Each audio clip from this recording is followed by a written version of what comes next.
আসসালামু আলাইকুম রহমতুল্লাহি ওয়া বারাকাতুহু।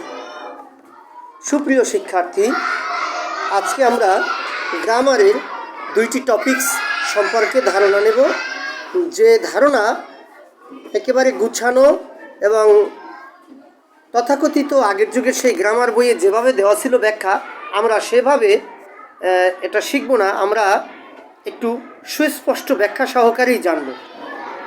আজকের গ্রামারের আজকের টপিকস আলফাবেটস বা বর্ণমালা। আলফাবেটস মানে কি?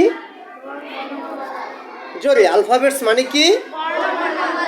বর্ণমালা। আলফাবেটস মানে কি? বর্ণমালা। মনে রাখবা, তোমাকে যদি জিজ্ঞাসা করা হয় যে বর্ণ মানে কি, কোনো ভাষাকে লেখার যে সাংকেতিক চিহ্ন, ক্ষুদ্র একক, এটা হলো বর্ণ। ইংরেজিতে এটাই কি? লেটার। কিন্তু আলফাবেটস বা বর্ণমালা হলো সংশ্লিষ্ট ভাষায় যতগুলো লেটার বা যতগুলো বর্ণ বা যতগুলো হরফ আছে সবগুলোকে এক জায়গায় করলে একত্রে বলা হয়। যেমন আরবি 29টি হরফ এক জায়গায় করলে এদের একত্রিত রূপকে বলা হয় হুরুফুল হিজা। ঠিক ইংরেজি 26টি লেটারকে এক জায়গায় করলে বলা হয় আলফাবেটস। আবার বাংলা বর্ণমালার বাংলায় যে 50টি বর্ণ আছে, এই 50টি বর্ণকে একত্রে বলা হয় বর্ণমালা। বাংলায় বর্ণমালা, ইংরেজিতে আলফাবেটস, আর আরবিতে হুরুফুল হিজা। কেমন? মনে থাকবে? আচ্ছা, আজকের আলফাবেটস বিষয়ে যে ধারণা আমরা নিতে যাচ্ছি সেটা হলো, প্রথমেই আমরা জানবো আলফাবেটস কাকে বলে। কি? ইংরেজি ভাষাকে লেখার জন্য যে 26টি লেটার ব্যবহার করা হয় তাদেরকে একত্রে আলফাবেটস বলে। Please listen to me, look at me.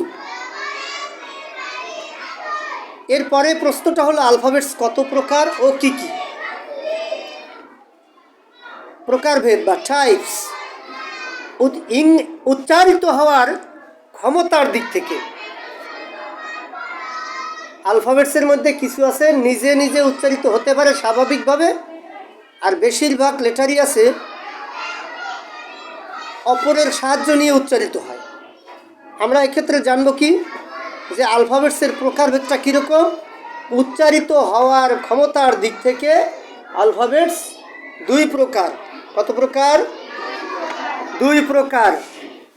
Alphabets দুই প্রকারের। একটি হচ্ছে ভাওয়েল। একটি কি?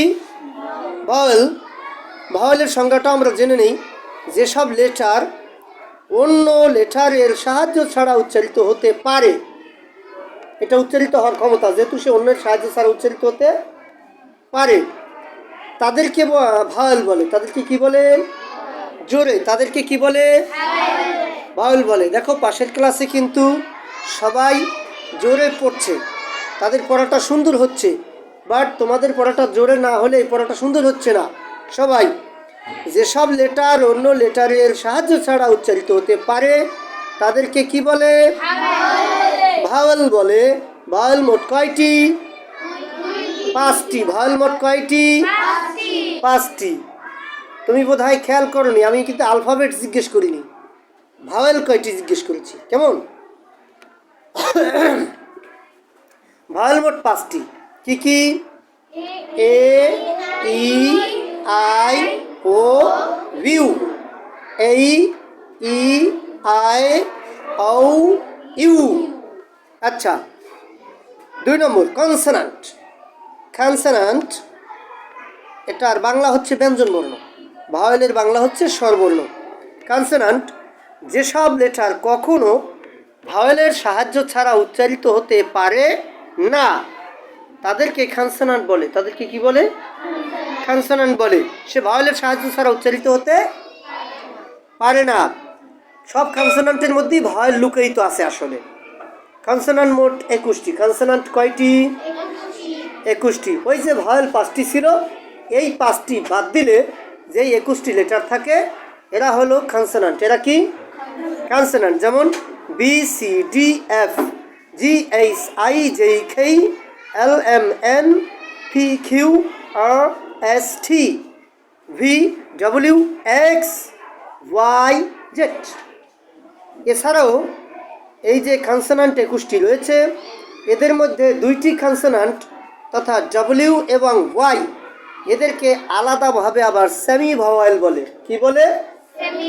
সেমি ভাওয়েল বলে। কি বলে?